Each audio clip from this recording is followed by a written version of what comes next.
Salut à tous les randonneurs, à tous les amoureux de l'Europe, ici Fou d'Europe pour le premier épisode d'un format qui reviendra souvent, celui des tracés ultimes, au cours duquel je décortiquerai pour vous un parcours de mon cru qui me semble idéal pour traverser ou faire le tour d'un massif ou d'une île européenne.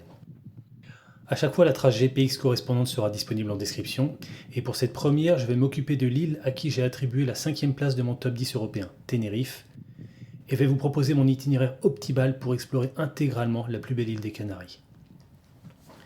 Je ne reviendrai pas en détail sur les raisons faisant de Tenerife une destination majeure de la randonnée, se reporter à ma vidéo sur le top 10 des îles européennes. J'ai traversé l'île 2 fois, à 8 ans d'intervalle, la première fois en 2016, alors que je débutais la véritable randonnée itinérante, et la seconde tout récemment, dont j'ai tiré un vlog publié la semaine dernière.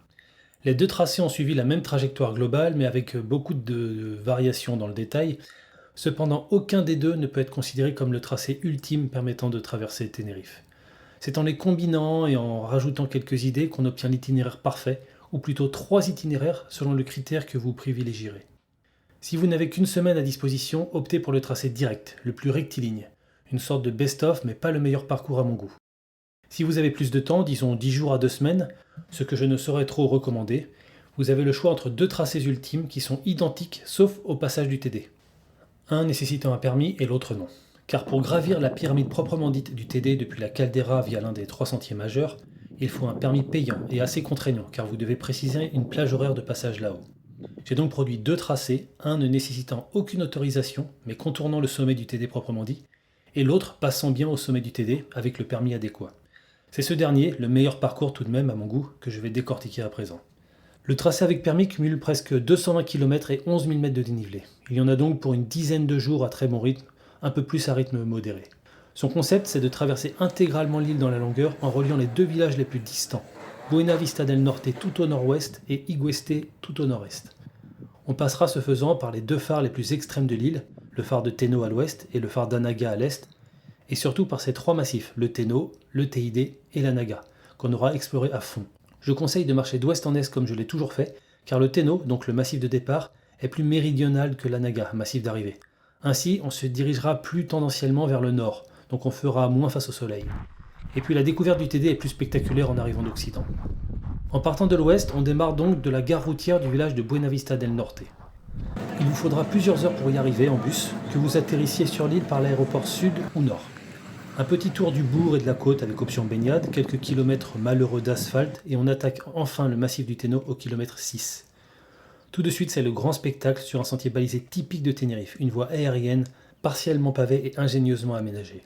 500 mètres plus haut, vous atteignez la crête du Teno pour en redescendre immédiatement vers la pointe du même nom.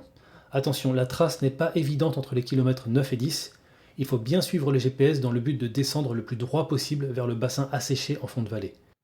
Arrivé au barrage, qu'il contourne par la gauche, le sentier devient évident, même s'il est vertical et seulement indiqué par des cairns. Il vous déposera sans souci sur la pointe de lave aplatie du Teno. On rejoint direct via un domaine agricole à l'abandon puis un champ d'éoliennes le rivage tourmenté qu'on peut longer jusqu'au phare. Et près de ce dernier, une petite plage abritée du vent du nord contient un garage à bateaux vaste et couvert, un endroit parfait pour un premier bivouac. Au réveil vous attend une ascension irrégulière de 6 km et 800 mètres de dénivelé vers le village de Teno Alto, doté de 2-3 commerces et restos. Dans la foulée, vous longerez la crête centrale du massif pour une section de 8 km splendide, si le temps est avec vous, car les nuages s'accumulent souvent sur cette cordillère majestueuse, faisant face au nord et à l'ouest à l'immensité océanique. Au kilomètre 29, alors que vous surplombez les gorges de Masca, il est temps de repiquer vers la vallée à l'est pour se diriger vers le massif du Teide. On pourrait transiter par le village de Santiago del Teide, et c'est ce que j'ai fait en 2025, mais je le déconseille car il faut passer par le pic du Risco Verde, dont le soi-disant sentier n'existe pas dans la réalité. Et la descente finale vers le Mirador de Xerfe est en fait une désescalade très technique, imposant de contourner plusieurs falaises. Mieux vaut à mon goût suivre la crête tranquille vers le village d'Atros, puis filer vers celui de San José de los Llanos, au kilomètre 35. Attention, ne ratez pas sa supérette pour recharger votre besace, car vous n'en croiserez plus une seule avant le kilomètre 143. Il y a 100 km et 4500 mètres de dénivelé entre ces 2 points de ravitaillement, soit 4 ou même 5 jours de marche, et seulement 2 restaurants pour vous sustenter au kilomètre 77 et 99. Bref, faites gaffe à ne pas traverser San José sans passer à la supérette, et donc à une période où elle n'est pas fermée. À la sortie de Los Llanos, vous pénétrez dans l'immense massif du Teide, d'apparence lunaire avec ses plateaux de lave désertiques. Dès le départ, au kilomètre 38, nouveau site crucial, le dernier point d'eau naturel certain avant le kilomètre 128, donc 90 km plus tard. D'ici là, vous n'aurez que 2 solutions sûres pour remplir votre gourde. Vous en procurez dans les 2 restos dont j'ai parlé, au kilomètre 77 et 99, ou en demander aux nombreux automobilistes à l'arrêt que vous croiserez certainement au belvédère bordant la route asphaltée, au kilomètre 60, 62, 106,5, 115,5 ou 120,5. Croyez-moi, ces automobilistes seront solidaires et vous offriront de l'eau à 90%. Si on prend en compte les restaurants et les endroits où vous croiserez des automobilistes, il n'y a pas plus de 20 km sans possibilité de recharger votre gourde, mais prenez assez de bouteilles pour pouvoir stocker 3 ou 4 litres d'eau et être tranquille. En tout cas, le kilomètre 38 est un bon spot pour bivouaquer après s'être hydraté et lavé une dernière fois avant 4 jours qui s'annoncent honteux au plan hygiénique. Les kilomètres qui suivent le 38 sont ceux d'une ascension progressive vers la caldeira du Teide. Dans un no man's land jubilatoire, les forêts éparses vont se raréfier jusqu'à laisser place au kilomètre 49 à un pur désert de lave. Faites attention toutefois à ne pas effectuer l'ascension un jour de chasse ou alors transiter en matinée ou en soirée par le sentier 13 et 38, du kilomètre 48 au 51. Au kilomètre 52, moment clé du trek, vous rejoignez le sentier 9, l'un des 3 grimpants au sommet du Teide nécessitant un permis, avec le 23 et le 7. Le sentier 9 monte au Teide par l'ouest, le 23 par le sud et le 7 par l'est. A mon avis, c'est aux barrières, 100 mètres sous le sommet, que s'effectuent les contrôles. Donc si vous empruntez ces sentiers jusqu'à mi-pente, par exemple le 9 jusqu'au Pico Viejo, un site splendide à 3000 mètres d'altitude, pas besoin de permis. En tout cas, quelle que soit la trace que vous suivez, poursuivez l'ascension jusqu'au kilomètre 53. C'est ici que vous devez faire un choix. Mon tracé direct, le best-of un peu court qui nécessite un permis, file droit vers le sommet par le sentier 9 et en redescend par le 7. Si vous suivez mon tracé ultime sans permis, vous continuerez à monter jusqu'au Pico Viejo, puis redescendrez par le sentier 23 vers la crête sud de la caldeira, que vous longerez jusqu'au sommet méridional, l'Alto de Guajara, offrant le plus beau panoramique sur le Teide et la caldeira. Puis vous repiquerez vers le plateau oriental de la caldeira, en ayant ainsi contourné le pic du Teide payant. Mais concentrons-nous maintenant sur la trace ultime avec permis, dont l'avantage décisif est de passer à la fois par le Teide, sommet du nord de la caldeira, et par l'Alto de Guajara, sommet du sud de la caldeira. Au kilomètre 53 donc, descendez à la route par le sentier 28, puis suivez-la pendant 3 bons kilomètres. Il y a pas mal de spots de bivouac discrets dans les fourrés, sur les côtés de la route, notamment au nord au kilomètre 60,5. Peu avant le kilomètre 64, un sentier non balisé par plein sud vers la crête méridionale de la caldeira.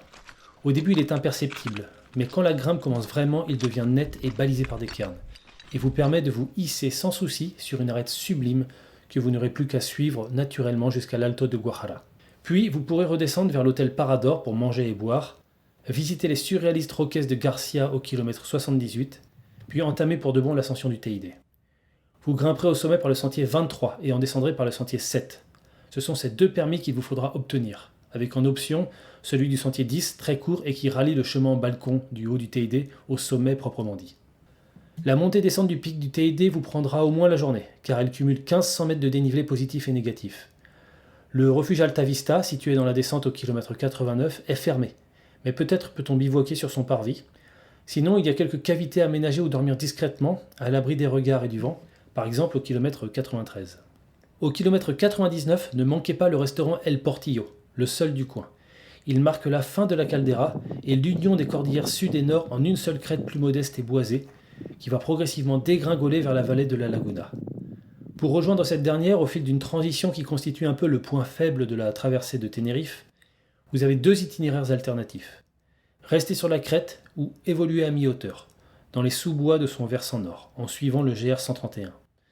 Défaut de l'option 1, une route asphaltée parcourt la crête et atténue un peu son charme, même si on suivra presque toujours descente. Défaut de l'option 2, on évolue en terrain couvert et en parcourant bien plus de distance. Mon choix, rester sur la crête tant qu'elle est dégagée, c'est-à-dire jusqu'au kilomètre 116, et même 10 km de plus, histoire de filer vraiment droit et profiter de belvédères occasionnels. Au passage, il y a un abri passable au kilomètre 111,5, un peu au sud de la trace, à utiliser en cas de gros vent ou de pluie, sinon ça ne vaut pas le détour. On plonge dans la forêt donc au kilomètre 124,5, afin de profiter 4 bornes plus loin d'une fontaine en sous-bois jouxtant l'abri de Las Canales. Un bon coin où bivouaquer d'ailleurs. La source elle-même paraît asséchée, mais il suffit d'ouvrir un petit robinet à l'arrière pour faire s'écouler l'eau. Après 4 jours, voire plus de crasse, vous pourrez enfin vous laver correctement.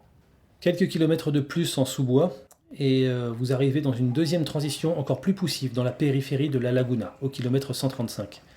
Vous en aurez pour 10 km oubliables, avec pour seul avantage le passage au kilomètre 143 au Mercadona, un supermarché parfait pour remplir votre sac en vue du final de 3-4 jours dans la Naga.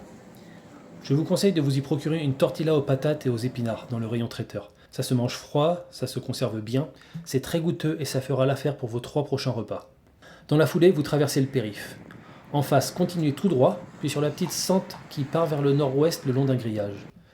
Vous débouchez sur le sentier Fuenta Castano, qu'il faut suivre vers le nord-est pendant 5 km sur une petite crête dominant la ville. Puis, kilomètre 149, vous repiquez vers le village de Tegueste, point d'entrée du massif de la Naga. C'est là que vous concluez le temps faible du parcours, soit 30 bons kilomètres de transition depuis la dernière crête dégagée du TID. Dorénavant et jusqu'au terme du périple, 70 km plus loin, vous n'avancerez plus que sur des sentiers dans le cadre grandiose de verticalité de la Naga. Il m'a été difficile de trancher entre les variantes nombreuses dans ce dédale de sentiers qu'offre la Naga, mais mon itinéraire final me semble équilibré, ni trop direct, ni trop tarabiscoté. Attention, les parois de la Naga sont si abruptes et érodées qu'elles s'effondrent régulièrement, entraînant la fermeture de telle ou telle section balisée. En tout cas, celle que je recommande était en bon état lors de mon passage, et le réseau de sentiers est si dense que vous trouverez toujours une alternative si la trace que je propose est impraticable. Du kilomètre 152 au 164, vous attend une section splendide, mais sans source d'eau ni bon spot de bivouac.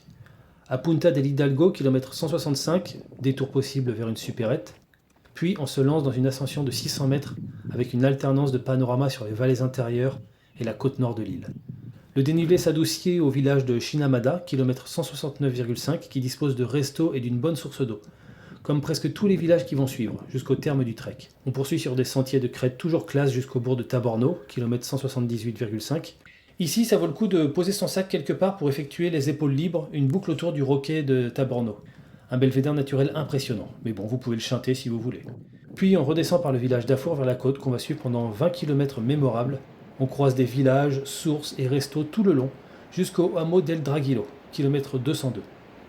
N'oubliez pas de vous ravitailler au robinet de ce dernier afin de bivouaquer peu après, kilomètre 204, au village abandonné d'El Chorro. Face au mythique Roques de Anaga, il n'y aura pas d'autre point d'eau avant le village de Chamorga, au kilomètre 210. On peut finir le trek au resto de ce village de Chamorga, qui est desservi par un bus, mais je recommande de poursuivre l'effort 10 bornes de plus jusqu'à Igueste. D'abord parce que le final vous offrira un dernier grand moment, sur un sentier balisé puis sur une section non balisée mais parfaitement praticable et impressionnante du kilomètre 213 au 217. Ensuite parce que vous finirez votre effort comme vous l'aurez démarré, au bord de l'eau, mais à l'autre bout de l'île, en vous offrant un bain final bien mérité sur la plage d'Igueste, dans une eau à 20 degrés minimum, été comme hiver. C'est ici à Igueste que s'achève le trek, mais peut-être pas le séjour. Je vous conseille en effet, sur la route de l'aéroport du nord de l'île, d'où partira votre vol retour si vous n'avez pas fait le con, de vous arrêter dans le centre historique et colonial très élégant de San Cristobal de la Laguna, la première capitale de Tenerife. Une bonne petite balade finale au soleil avant le retour à la grisaille continentale. Voilà, vous savez tout. Alors bon trek!